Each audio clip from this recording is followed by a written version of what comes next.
here's a video on kettlebell swings and how to do them correctly, because it's one of those exercises that I think people really struggle with to understand the benefits of.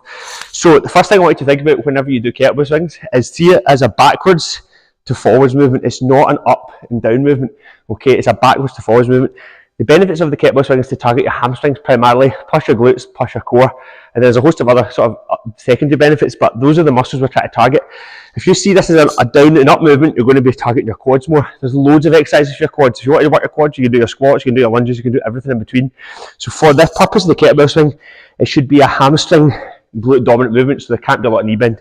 The next thing is, you want to, following on from that, is you keep the kettlebell up nice and high, close to your upper thigh and inner groin area. So when it swings through here, and that helps sort of point one anyway. And then from there, you're then essentially going to nudge the kettlebell out in front of you via your glutes. So you're extending your hips to then propel the kettlebell forward.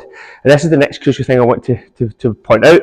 Most folk do kettlebell swings incorrectly, even if they're doing the forward to back movement. And the reason they do it incorrectly is that the swing comes before the hip extension. Okay, in other words, they swing the kettlebell forward and then they nudge the hips forward at the hip extension, when really it's the hip extension that should be initiating the movement forward. So if you're doing it correctly, your forearms and wrists should be in contact with your inner thigh, and then they only leave your contact with your legs once you've started to extend the hips, once you squeeze the glutes, and then pop forward. That's what the movement should be.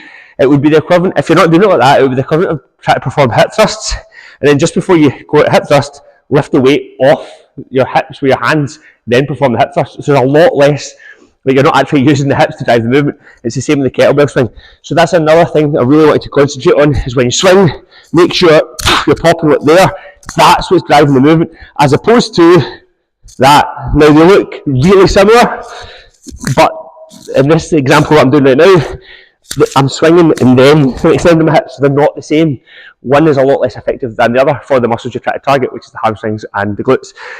Thirdly, you should have a float point here. What a float point is when it's just a point where the kettlebell is not going up and it's not going down. Very brief, milliseconds we're talking. And what that does is it ensures that, one, you're not shoulder raising with the kettlebell, okay, and two, it ensures you're not going to overgrip the kettlebell too. So make sure that there should be a point here. If you're really properly driving the weight forward and letting momentum of your hips extend the kettlebell out the way, then there should be a brief float point before it swings back down. If you think about it, that's what a swing is. Swing, brief pause, swing, brief pause. It's the exact same with kettlebell swings, hence the name kettlebell swings. It's not a kettlebell swing / shoulder raise. You shouldn't be lifting it all the way up here. Right? That's not how to do a correct kettlebell swing in the context of proper strength conditioning for targeting your hamstrings and glutes. Finally, keep a slight bend in the elbow and pretend there's a wee tiny book under each armpit. Right? And the reason I'm saying that as a cue is to make sure that this upper arm doesn't come away from your body. It shouldn't come away from your body.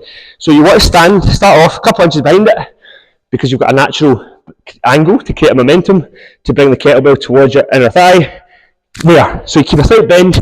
The upper arm should not leave your body. Okay, it should not be coming away out here. Slight bend in the elbow should remain in place, and then you're from there. The only other thing I've got to mention is breathing. There's a few ways to breathe.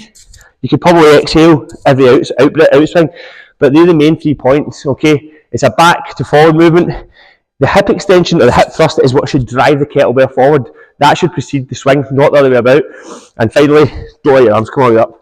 Keep it nice and close. Okay, cheers.